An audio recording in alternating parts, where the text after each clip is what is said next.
여러분 안녕하십니까? 저는 우당장명연구원 원장입니다. 시간에는 제가 과거에 여러 번에 걸쳐서 장명 절차에 대해서 설명을 드린 바 있습니다만은 오늘 다시 한번 말씀을 드리는 시간을 갖도록 하겠습니다. 왜냐하면 요즘 많은 분들이 사주 명리를 좀 공부하고 계시는 분들이 상당히 있습니다. 그분들께서 이름 짓는 방법을 좀 알고 싶은데 이름 짓는 방법이 그리 쉽게 나왔지 않습니다. 물론 책자에 있습니다만은 장명 서적 등에 있습니다만은 사실상 어려움이 많이 있습니다. 그래서 저도 또 구체적으로 설명을 드릴 수는 없고 아웃라인 정도를 말씀을 드리려고 합니다. 사주 명리를 공부하신 분들이 제가 말씀드린 이런 원칙들만 알아도 공부하는 데 조금 도움이 되지 않을까 이런 생각이 듭니다. 그리고 이름을 짓는 일반인 분들은 요즘 그 장명 어플이나 또 프로그램으로 이름을 짓기도 합니다만은 제가 말씀드릴 사항은 시중에 현재 유포되어 있는 장명 어플이나 프로그램은 이름의 기본 정도는 맞출 수 있을지 모르나 가장 중요하다는, 이름에서 가장 중요하다는 사주에까지는 맞출 수 없다, 이런 말씀을 드립니다. 그래서 장명료를 절감을 하는 방법이고, 또 어떤 놈은 또 부모가 직접 조금 공부해서 지어주고자 하는 그런 생각이 있겠습니다만은 가장 중요한 사주에까지는 맞출 수 없다. 사주란 당사자의 그 생년월일치에 의한 그런 명리, 사주 명리를 말하는 것입니다. 그러면은 장명 절차에 대해서 제가 설명을 드리겠습니다. 장명이란 성명학이라고 합니다. 성명학 절차.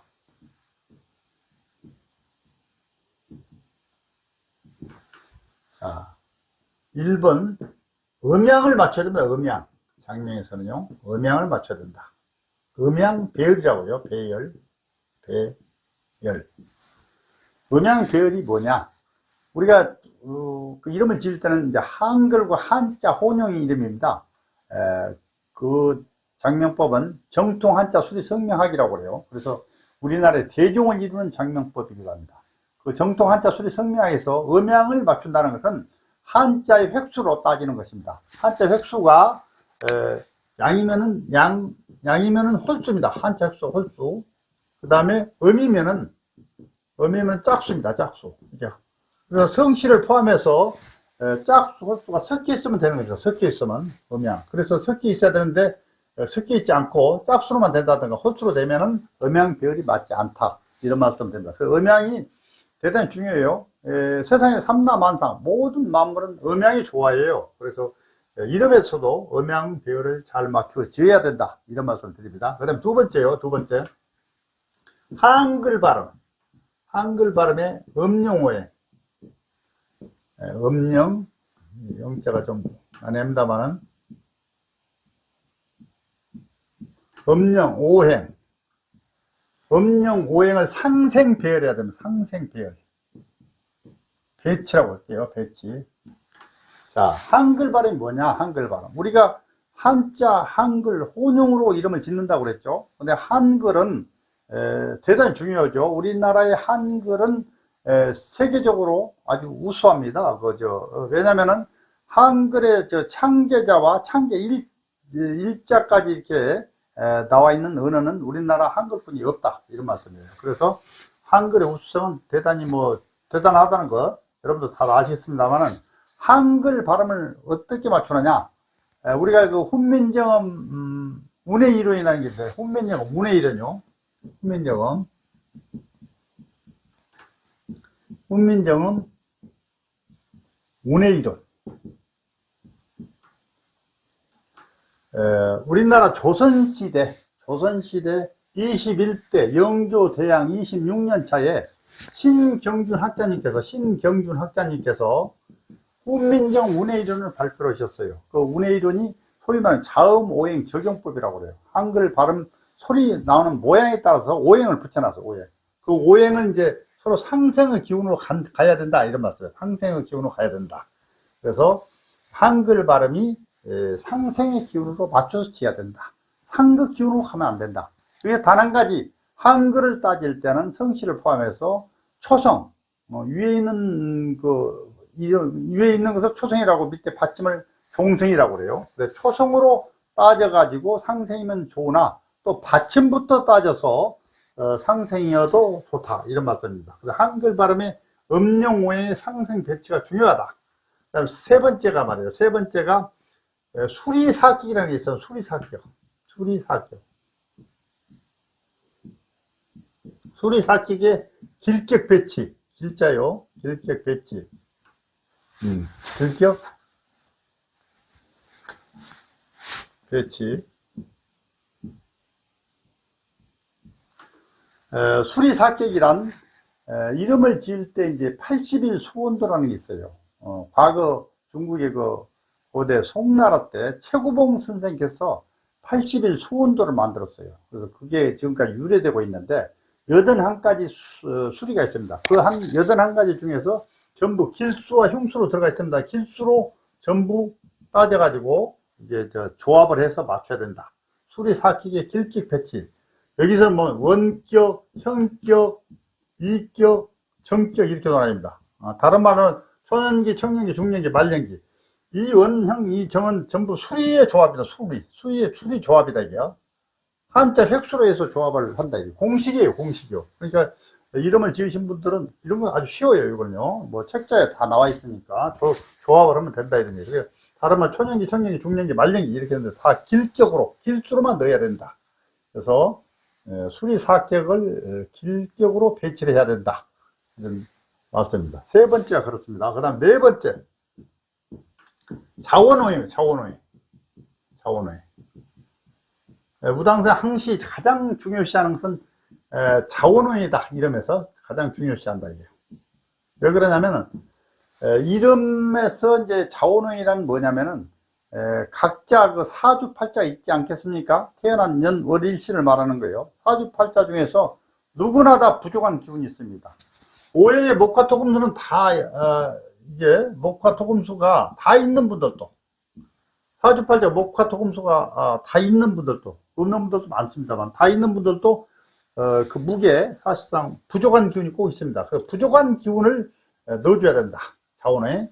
자원행을 잘 넣어주기 위해서는 아까 제가 서두에 말씀드렸듯이 사주를 잘 알아야만이 자원행을 넣을 수 있다. 그래서 사주 공부를 전혀 하지 않고서는 이 분야는 네 번째는 맞출 수가 없습니다. 그래서 아까 말씀드렸습니다만은 요즘 사주 공부를 좀 하시는 분들이 어느 정도 사주 용신과 희신이라고 그래요. 또 자원행을 용신과 희신을 어느 정도 아시는 분들은 그것만 알면 이름 다른 것들은 공식으로 되어 있기 때문에 그 이름 짓는 지장이 없다.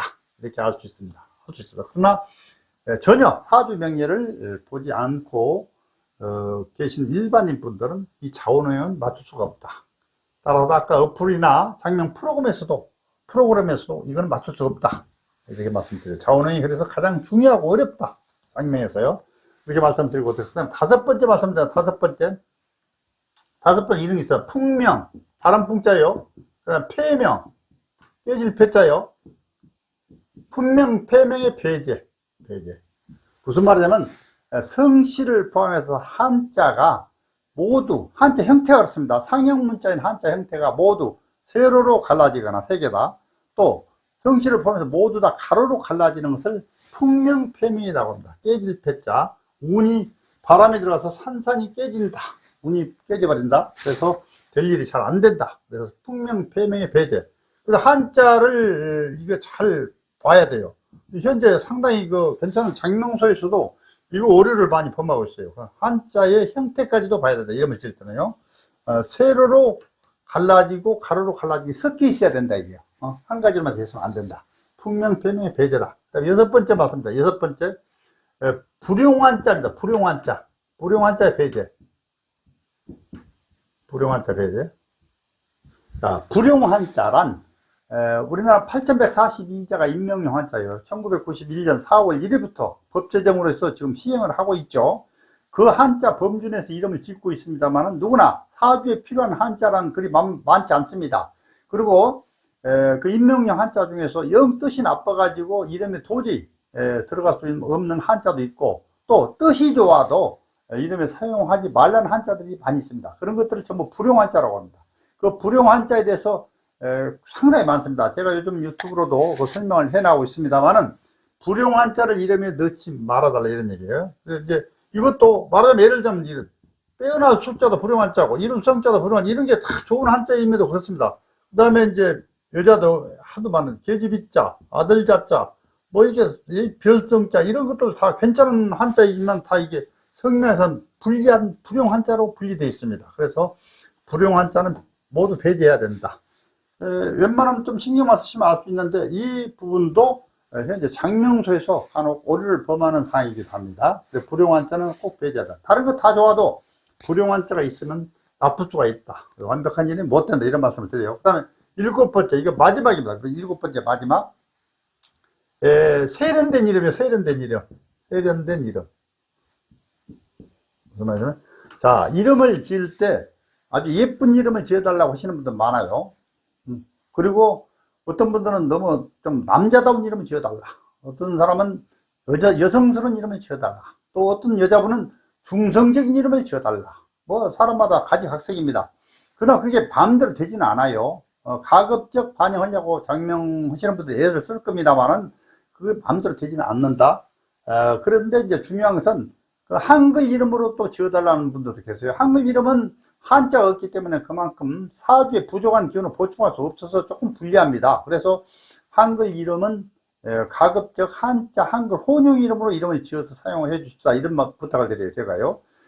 그리고 이제 이름을 지을 때 아주 그 예쁜 이름 있지 않겠습니까? 그런 이름이 이제 나이가 들어가면서 어색해진 이름들이 있어요. 할머니가 되고 할아버지가 되면서 아주 어렸을 때는 예쁜 이름인데 어색하다 이런 얘기야. 그런 것도 생각을 해서 이름을 지어야 된다. 그래서 전체적으로 나이가 들어가면서도 세련된 이름이 돼야 된다. 그래서 그런 이름 다 좋아도 다 규정에 맞고 해도 세련된 이름이 되지 않으면 별로 모양이 안 좋다. 이런 말씀을 드립니다. 그래서 제가 이제 7가지를 말씀을 드렸어요. 이게 큰 도움은 안 됩니다만은 이런 원칙들을 7가지 이 원칙들을 이름을 지으실 분들이 좀 세부적으로 공부를 해서 지으시면 되는데 이런 절차도 모르면 상당히 어렵죠. 그래서 오늘 아웃라인 일반적으로 이름을 지을 때 이런 원칙들이 있으니 이거를 꼭 준수해 달라 이런 말씀을 드리면서 오늘 말씀 마치겠습니다. 감사합니다.